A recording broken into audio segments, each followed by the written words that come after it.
ാകട്ടെ. അനുഗ്രഹിക്കപ്പെട്ട ഈ നല്ല സമയത്തിനായി ഞാൻ ദൈവത്തെ സ്തുതിക്കുന്നു. ഈ മീറ്റിംഗിന്റെ അധ്യക്ഷനും എന്റെ സ്നേഹിതനുമായിരിക്കുന്ന പാസ്റ്റർ സുനിൽ കുമാർ, ഈ സ്ലോട്ടിൽ ആയിരിക്കുന്ന എല്ലാ ഡിവൈസസ്, നിങ്ങൾ എല്ലാവരെയും ക്രിസ്തുയേശുവിന്റെ നാമത്തിലുള്ള വന്ദനത്തെ ഈ പ്രഭാതത്തിൽ ഞാൻ അറിയിക്കുകയാണ്. കർത്താവിന്റെ ദാസൻ സുനിൽ പറഞ്ഞതുപോലെ ചില വർഷങ്ങൾ നോർത്ത് ഇന്ത്യയിലായിരിക്കുവാൻ ദൈവം അവസരത്തെ ഒരുക്കി. ഞങ്ങൾക്ക് ഒരുമിച്ച് ഡൽഹിയിലായിരിക്കുവാൻ ദൈവം അവസരങ്ങളെ തന്നു.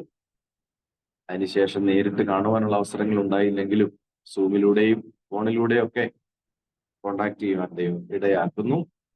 തന്റെ ദാസനെയും ദൈവം അത്ഭുതകരമായി നടത്തുന്നല്ലോ. വലിയ വിടുതലിന്റെ സാക്ഷ്യങ്ങൾ കർത്താവിന്റെ ദാസൻ ഉണ്ടല്ലോ. അതോർത്ത് ഞാൻ ദൈവത്തെ സ്തുതിക്കുന്നു. ഈ പ്രഭാതത്തിൽ നമുക്ക് ഒരുമിച്ച് ഇങ്ങനെ ഒരു പ്രാർത്ഥന, ഞങ്ങള് എല്ലാ ദിവസവും രാവിലെ 5:30 മുതൽ 6 വരെ ഗൂഗിൾ മീറ്റിലൂടെ ചർച്ചിന്റെ പ്രയറുണ്ട്. അത് കഴിഞ്ഞിട്ടാണ് ഇതിലേക്ക് ജോയിൻ ചെയ്തത്. പ്രാർത്ഥന ഈ കാലഘട്ടത്തിന്റെ അനിവാര്യതയാണ്. പ്രാർത്ഥിക്കുന്നതിന്റെ ഫലങ്ങൾ നാം കാണുന്നുണ്ട്. ഇവിടെ ഇന്ത്യയിലാണെങ്കിലും കഴിഞ്ഞ കാലങ്ങളിൽ കണ്ണുനീരോടെ പ്രാർത്ഥിച്ചതിന്റെ ഫലം നാം കണ്ടു തുടങ്ങിയിരിക്കുകയാണ്. നിശ്ചയമായിട്ടും അടുത്തു പോകാതെ നമുക്ക് മുന്നോട്ട് പോകാം. ഞാനൊട്ടും സമയം കളയുന്നില്ല.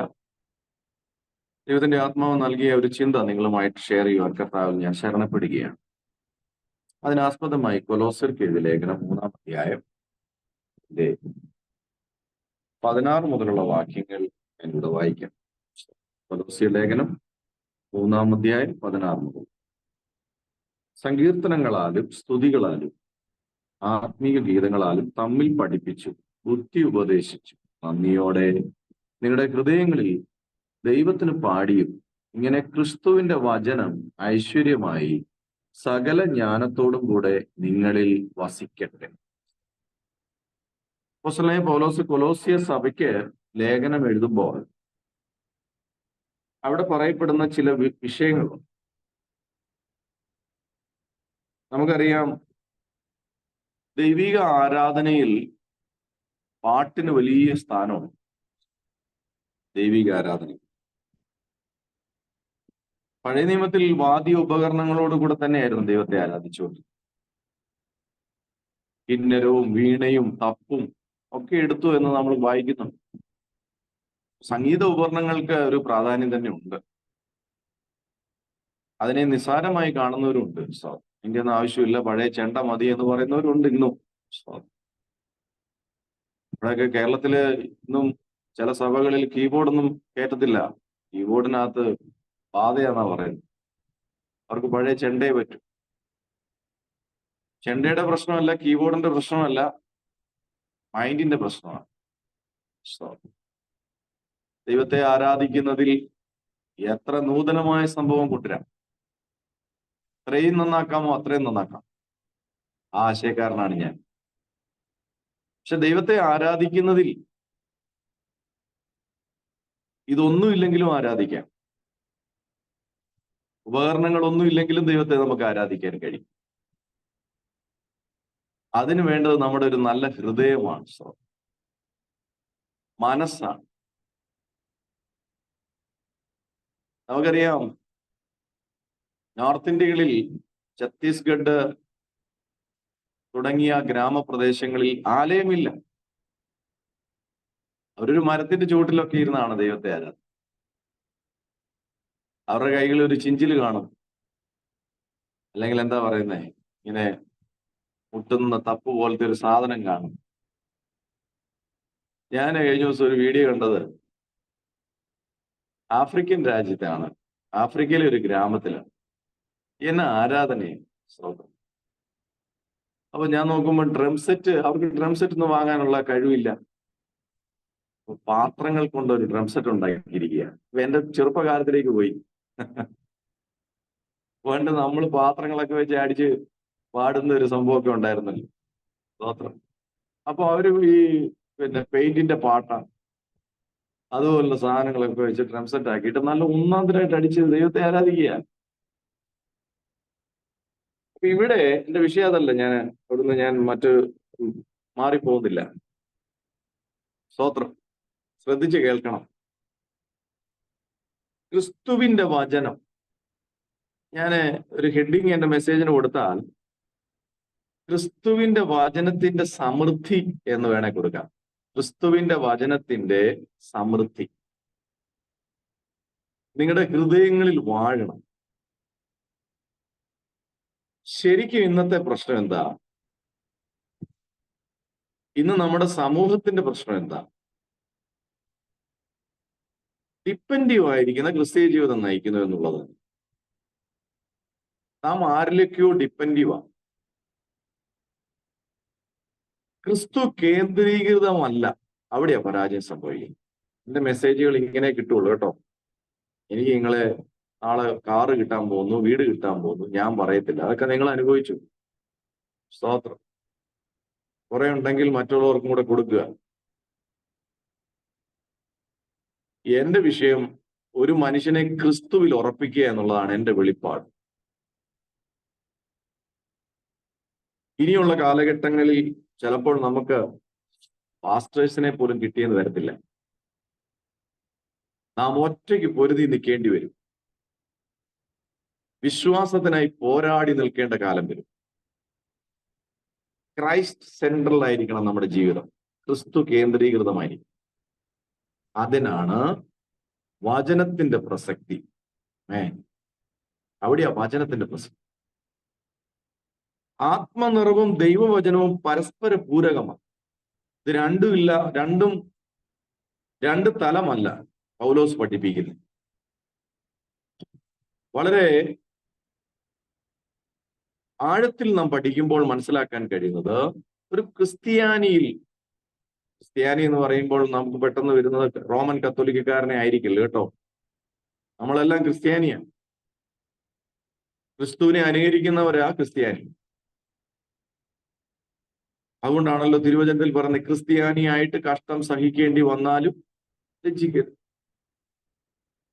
അപ്പൊ ഒരു ക്രിസ്ത്യാനിറ്റിയുടെ പ്രധാനപ്പെട്ട ഭാഗം എന്ന് പറയുന്നത് ആത്മനിറവിന്റെ ജീവിതവും വചനവുമാണ്, ദൈവവചനവും. ഇവിടെ ക്രിസ്തുവിന്റെ വചനം എന്ന് പറയുമ്പോൾ ദൈവവചനമാണ്, ദൈവവചനം തന്നെയാണ്. ക്രിസ്തുവിന് പ്രത്യേകിച്ചൊരു വചനം ഇല്ല. പൗലോസ് അങ്ങനെ അഭിസംബോധന ചെയ്തു എന്ന് മാത്രമേ ഉള്ളൂ. ക്രിസ്തുവിന്റെ വചനം. ഒന്നുകൂടെ പറഞ്ഞാൽ, ആദിയിൽ വചനം ഉണ്ടായിരുന്നു, വചനം ദൈവത്തോടു കൂടിയായിരുന്നു,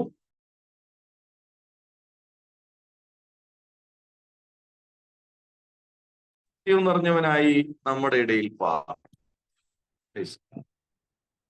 ആ വചനം കൃപയും സത്യവും നിറഞ്ഞവനായി നമ്മുടെ ഇടയിൽ സോറി, ഒരു കോള് കയറി വന്നാണേ. കേൾക്കാമല്ലോ എന്റെ സൗണ്ട്? ദൈവവചനത്തിന്റെ പ്രസക്തി എന്താണ്? ശാന്തമായി പ്രഭാതത്തിൽ നമുക്ക് പഠിക്കാം. എന്താണ് ദൈവവചനത്തിന്റെ പ്രസക്തി എന്ന്? ആത്മനിറവിന്റെ പ്രസക്തി എന്താണ്? ഞാൻ ഞായറാഴ്ച ചർച്ച പ്രസംഗിച്ച വചനമാണിത്. എന്റെ വൈഫ് ഇതിനകത്തുണ്ട്, ഞങ്ങളുടെ ചർച്ചിലെ മറ്റൊരു സിസ്റ്റർ ഇതിനകത്തുണ്ട്. അവർ വിചാരിക്കും പാസ്റ്റർ ഇത് തന്നെയാണല്ലോ തട്ടുന്നതെന്ന് വിചാരിക്കും. പക്ഷെ ഇത് വചനം വളരെ പ്രസക്തമായ വചനമാണ്. ഇത് അനേറെ കേൾക്കേണ്ട വചനം. ഒരു പക്ഷിക്ക് രണ്ട് ചിറകുള്ളതുപോലെ ക്രിസ്തീയ ജീവിതം നയിക്കുന്ന നമ്മളിൽ പ്രധാനമായി വേണ്ട രണ്ട് സ്വഭാവങ്ങളാണ്. വളരെ വേദനയോടെ പറയാം, പല സഭകൾക്ക് സംഭവിക്കുന്ന പരാജയം, ചിലയിടത്ത് വചനമുണ്ട്, വർഷിപ്പില്ല. ചിലയിടത്ത് വർഷിപ്പുണ്ട്, വചനമില്ല. ഇത് പിശാചിന്റെ വലിയ തന്ത്രമാണ്. ഹലോ, ആത്മാവിൽ തുടങ്ങിയവരിന്ന് ജഡത്തിലാ പോന്നേ. വലിയ വലിയ ദൈവദാസന്മാർക്ക് വരെ മണ്ടത്തരങ്ങൾ വിളിച്ചു പറയുന്നു. സോഷ്യൽ മീഡിയയിലൂടെ എല്ലാം പുറത്തു വന്നുകൊണ്ടിരിക്കുക.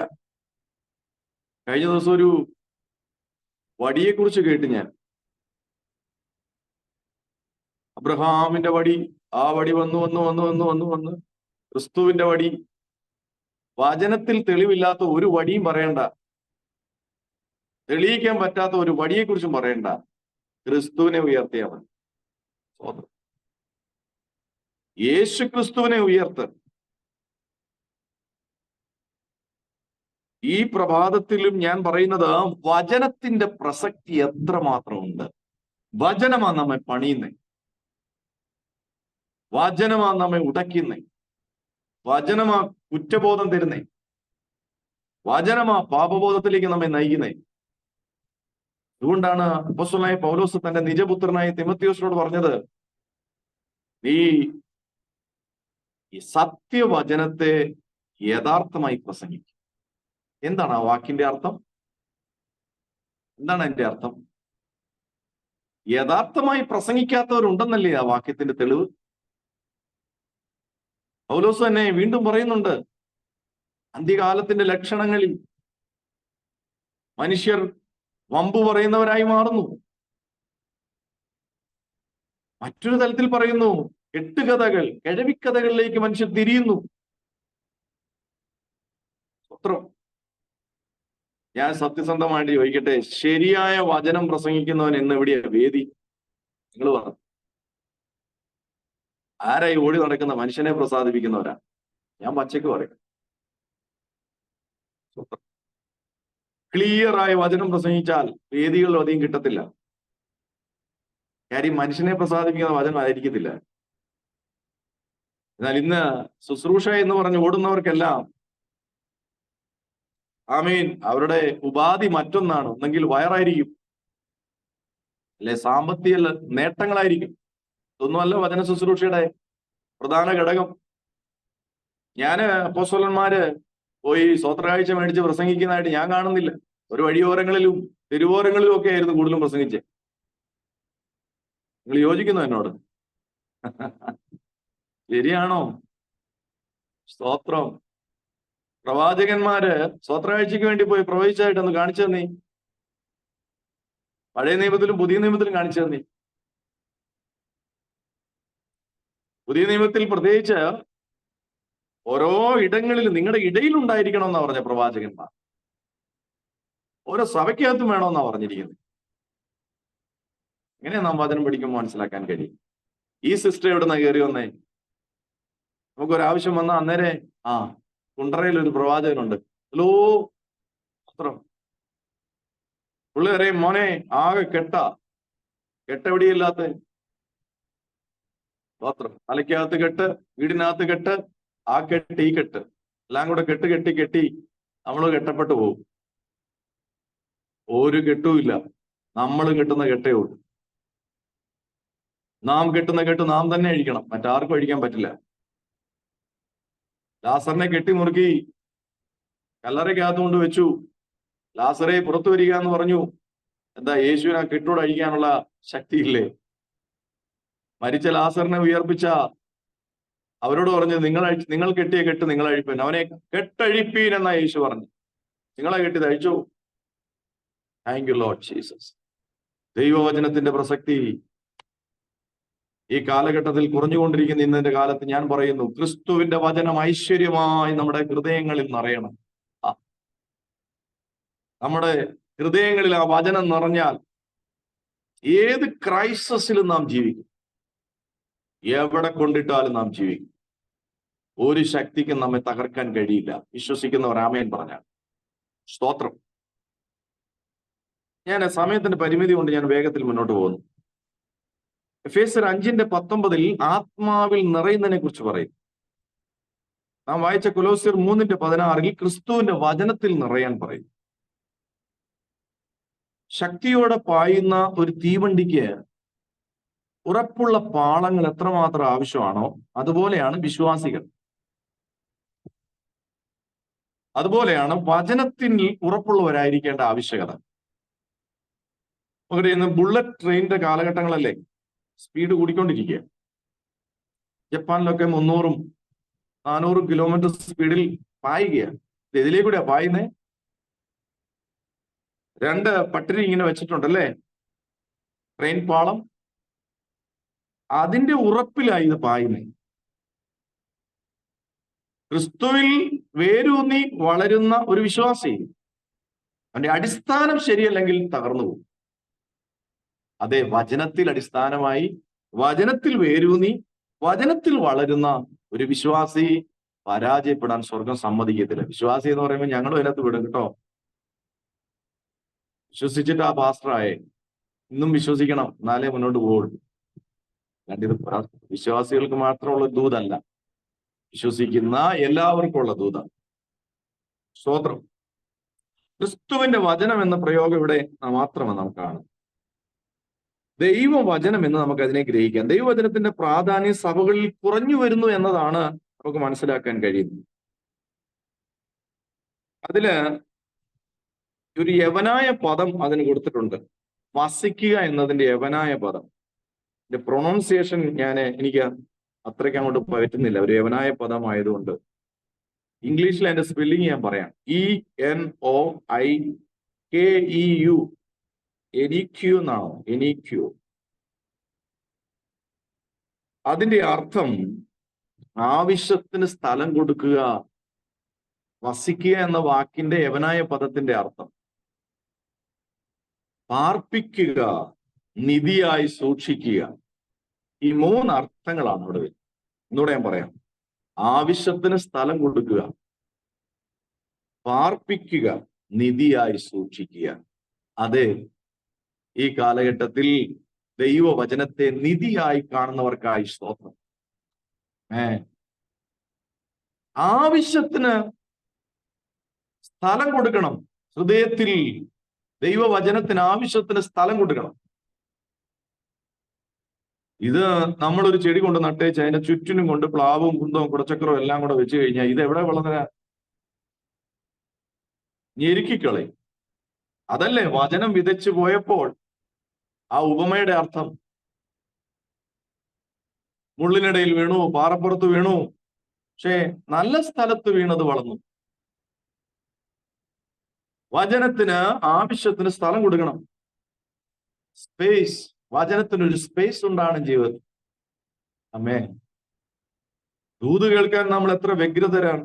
വചനം കേൾക്കാനോ, പ്രവചനം കേൾക്കാൻ നമ്മൾ എത്രയോ നെട്ടോട്ടത്തിലാണ്. രാവിലെ എഴുന്നേറ്റ് ഈ വചനം വായിക്കാനോ. ഏറ്റവും വലിയ ദൂത് വചനമാണ്. യെസ്, ഏറ്റവും വലിയ വെളിപ്പാട് തിരുവചനത്തിന്റെ വെളിപ്പാടാണ്. ഈ 66 പുസ്തകങ്ങൾ അടങ്ങിയിരിക്കുന്ന ഈ ഗ്രന്ഥം നമ്മുടെ കൈകളിൽ എത്തിയിരിക്കുന്ന ചരിത്രം നാം പഠിച്ചാൽ, അതിന്റെ ചുരുളുകൾ കണ്ടെത്തിയതിനെ കുറിച്ച് നാം പഠിച്ചാൽ, അതിന് കൊടുത്ത വില നമ്മൾ മനസ്സിലാക്കിയാൽ, അതിന്റെ പിന്നിൽ അധ്വാനിച്ച ദൈവദാസന്മാരെ കുറിച്ച് പഠിച്ചാൽ ഈ വചനത്തിന്റെ പ്രാധാന്യം നമുക്ക് മനസ്സിലാവും. യിരെമ്യാ പറയുന്ന പോലെ, ഞാൻ ഈ വചനത്തെ ദിനംതോറും ഭക്ഷിക്കും. ആത്മീയ മനുഷ്യന്റെ ആഹാരമാണ് വചനം. അത് ശോഷിച്ചാൽ അതിൻ്റെതായ കുറവുകൾ നമുക്കുണ്ടാവും. ആത്മീയ മനുഷ്യൻ പോഷകാഹാരങ്ങൾ കുഞ്ഞുങ്ങൾക്കില്ലെങ്കിൽ അതിൻ്റെതായ പ്രതിസന്ധികൾ കാണിക്കുന്നത് പോലെ മനുഷ്യന്റെ ആത്മീയ ആഹാരമായ തിരുവചനത്തെ ദിനംതോറും ഭക്ഷിച്ച് ബലമെടുക്കുന്ന ദൈവമക്കൾക്കായി ഞാൻ ദൈവത്തെ സ്തുതിക്കുന്നു. അതേ സഹോദരങ്ങളെ, ദൈവത്തിൽ വസിക്കുക, വചനം നമ്മളിൽ വസിക്കുക.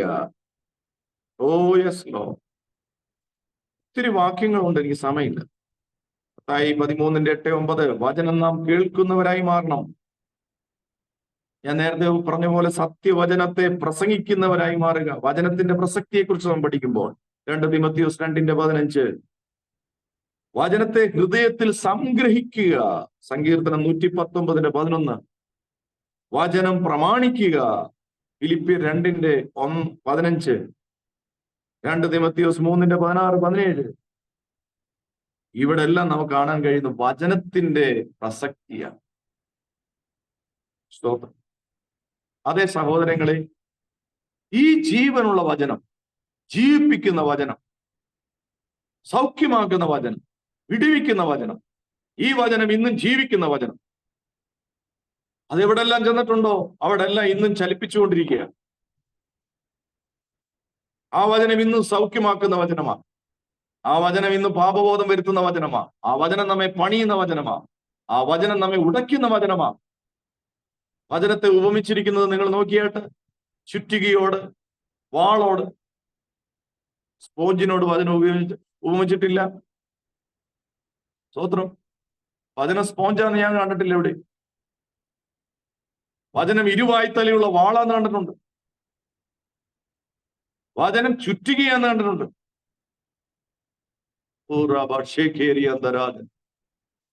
ഹല്ലേലൂയ. ഈ വചനത്തെ നമ്മൾ ക്രോഡീകരിച്ചുകൊണ്ട്, ഈ വചനത്തെ നമ്മൾ നമ്മുടേതായ ആശയത്തിലേക്ക് കൊണ്ടുവന്നുകൊണ്ട്, ഓവിടെ നാവായിരുന്ന വചനം, ഓടെ വാക്കായിരുന്ന വചനം എത്ര ആധികാരികമായിട്ടാണ് പഴയ നിയമത്തിൽ ഈ വചനങ്ങൾ പ്രവാചകന്മാരിൽ വെളിപ്പെട്ടത്. സ്തോത്രം. അവര് വളരെ അധികാരത്തോടെ രാജാക്കന്മാരോട് പറഞ്ഞു, ന്യായാധിപന്മാരോട് സംസാരിച്ചു. വളരെ കൃത്യമായിട്ട് അവർ ആധികാരികതയോടെ വചനം പറഞ്ഞു.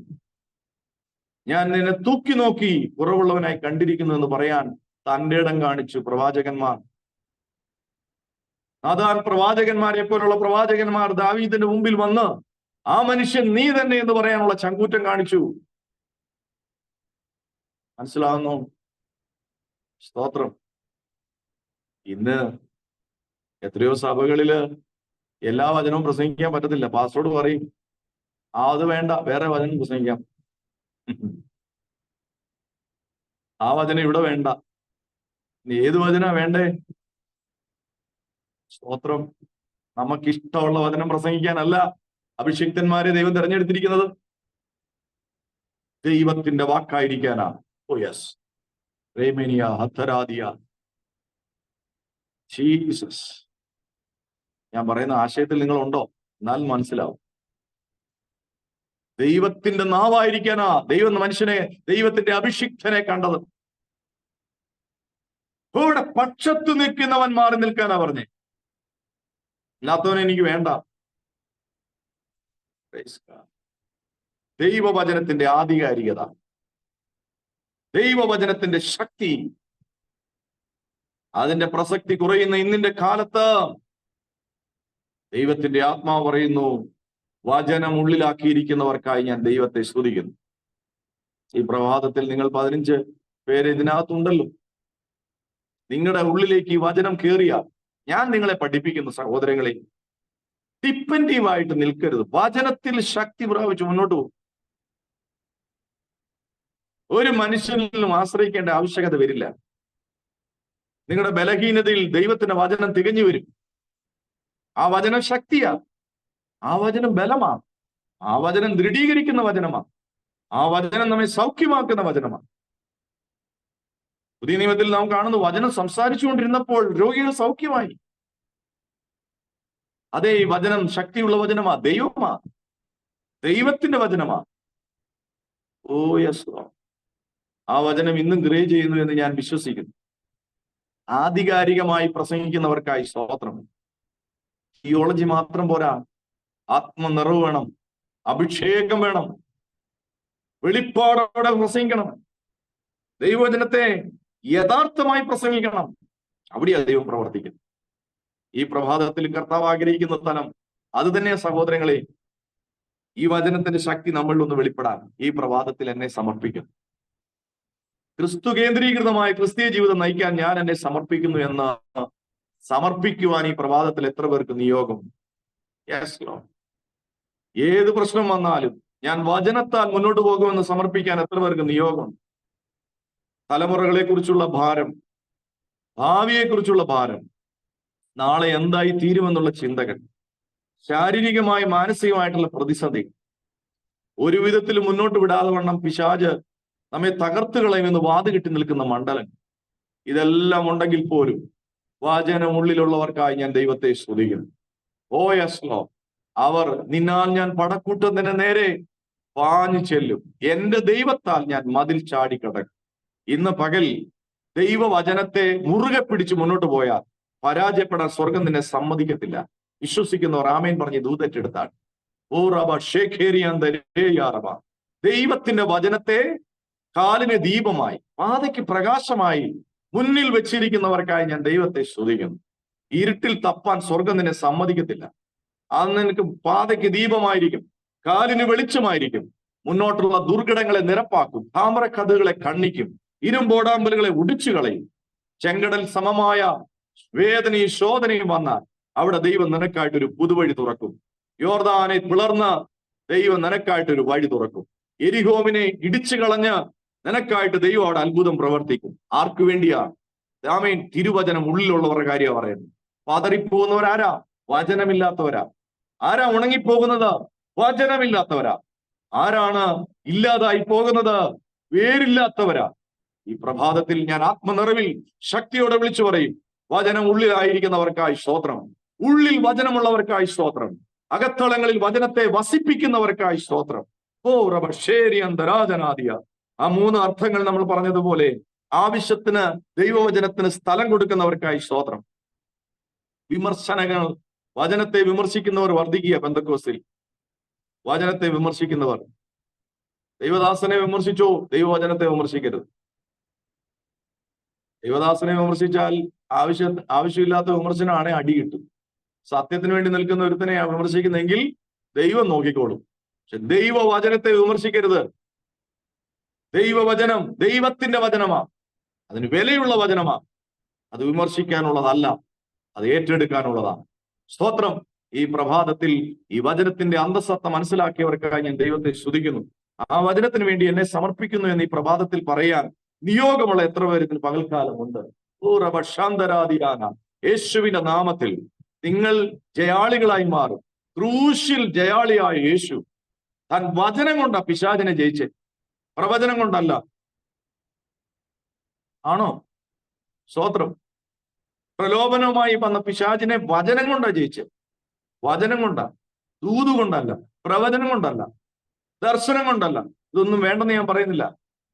അതെല്ലാം വചനത്തോട് ചേർന്നായിരിക്കണം. ഓ റബ ഷേക്കേരി അന്തര. ഈ പ്രഭാതത്തിൽ എത്ര പേർക്ക് ഈ ദൂത് മനസ്സിലാകുന്നുണ്ട്? നിന്റെ ദൈവമായ യഹോവയെ പരീക്ഷിക്കരുതെന്ന് തിരുവചനത്തിലുണ്ടല്ലോ. അങ്ങനെയാ കർത്താവ് പറഞ്ഞേ. തിരുവചനത്തിലുണ്ടല്ലോ. വാഗ്ദത്ത വചനങ്ങളെ ഉരുവിടുക സഹോദരങ്ങളെ. അത് നമ്മുടെ ജീവിതത്തിന്റെ വഴിയായി മാറും. വാഗ്ദത്ത വചനങ്ങളെ ഉരുവിടും. പ്രത്യാശയുടെ വാക്കുകളെ, വചനങ്ങൾ വിളിച്ചു പറ. പിശാചിനോട് എതിർക്കുമ്പോൾ വിളിച്ചു പറ. പിശാചിനോട് എതിർത്ത് നിൽപ്പീൻ, എന്നാൽ അവൻ നിന്നെ വിട്ട് ഓടിപ്പോവും. പറ, വചനം പറ. പണ്ട് പൗലോസ് പ്രസംഗിച്ച് കേട്ട യേശുവിനെ കുറിച്ച് ഒരുത്തൻ പോയി പിശാച് ഇറക്കാൻ വേണ്ടി പോയി, അല്ലെ? അറിയത്തില്ല എല്ലാവർക്കും. സ്തോത്രം. പൗലോസ് പ്രസംഗിച്ച് കേട്ട യേശുവിന്റെ നാമത്തിൽ പോകാൻ പറഞ്ഞു. യേശുവിനെ ഞങ്ങൾക്കറിയാം. പിശാച് പറയാം, യേശുവിനെ ഞങ്ങൾക്കറിയാം, പൗലോസിനെ കുറിച്ച് കേട്ടിട്ടുണ്ട്, പക്ഷെ നീ ആരാ? അല്ലേ ലൂയാ, നീ ആരാ? നിനക്ക് തന്റെ ഇടം ഉണ്ടെങ്കിൽ നേരെ പറ യേശുവിന്റെ നാമത്തിൽ പോകാൻ. അതെ, ഈ പ്രഭാതത്തിൽ ആ വചനം ഉള്ളിലുള്ളവൻ അവൻ ക്രിസ്തുവിന്റെ മക്കളാണ്. പറഞ്ഞാട്ട്, ഞാൻ ആരാ? ഞാൻ കർത്താവിന്റെ മകനാ, ഞാൻ കർത്താവിന്റെ മകളാണ്. എന്റെ മക്കൾ എന്നോട് ആവശ്യം പറയുന്നതിന് പകരം അയലോക്കത്ത് പോയി ചന്ദ്രചേട്ടനോട് പറഞ്ഞിട്ട് ആവശ്യങ്ങൾ പറയോ? ഇതിനകത്തൊരു ചന്ദ്രൻ ഉണ്ടെന്ന് തോന്നല്ലേ? ലോറി പറയോ? എന്നോട് നേരിട്ട് വന്ന് പറയാം, അപ്പ എനിക്ക് ഇന്നെ ആവശ്യമുണ്ട്. അതാ ബന്ധം. ആ ബന്ധം വചനത്തിലുള്ളവർക്കായി സ്തോത്രം. വചനത്തെ മുറുകെ പിടിക്കാം. May God bless you. വചനത്തെ മുറുകെ പിടിക്കാം. വചനത്തെ മുറുകെ പിടിക്കാം. ഹലോ, വചനത്തെ മുറുകെ പിടിക്കാം. വചനത്തിന്റെ അന്തസ്സത്തെ മുറുകെ പിടിക്കാം. വചനത്തിന്റെ ശക്തിയാൽ മുന്നോട്ട് പോകാം. കർത്താവ് വചനങ്ങളാൽ നിങ്ങളെ ഏവരെ അനുഗ്രഹിക്കട്ടെ. Thank you Sunil.